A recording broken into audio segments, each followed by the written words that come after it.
I think the best advice I was ever given was from my mom, who said that when you can love yourself, only then can you love someone else. And that would be the hardest thing to do, and that you had to open your heart to really love someone.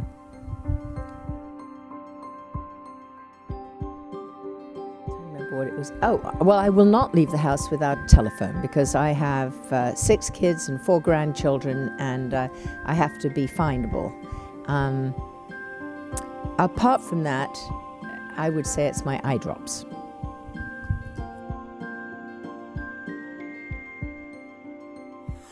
So I was screen testing for a miniseries years ago called The Thornbirds. I just had my first baby, Katie. I had been breastfeeding, and I was told that the character I was playing was very young and I was too well endowed, so would I please stop feeding the baby, which I did after about 3 months.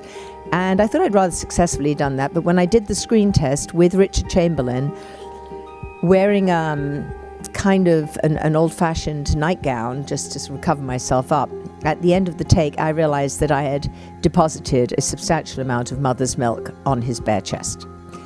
This did not go down well. After that, he made sure that he could veto any leading lady in anything he ever did, and we never worked. And there went the Thornbirds.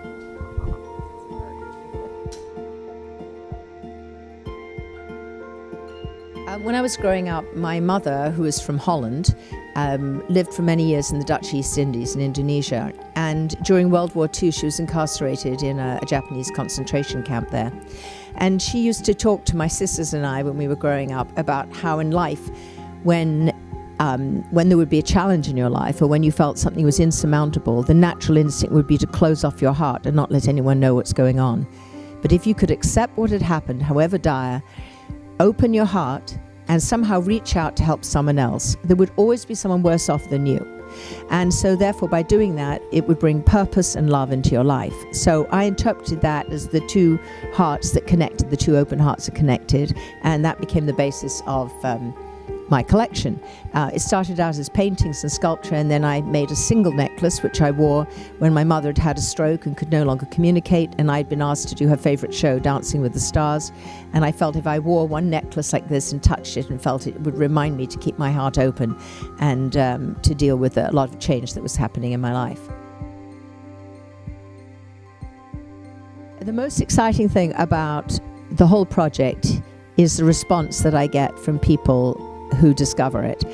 They tell me their open heart stories, and we have a website called keepanopenheart.com, and I read the most amazing stories from people. It's astounding what this does, and I also find that when I wear an open heart, or I know people who do wear them, people will stop and actually have a conversation and say, oh, that's an open heart, and then start talking about why did you get one, who gave it to you, what was the story behind it. There's always a story behind it. Every open heart has a story, and I think that's the thing that's been especially fascinating for me.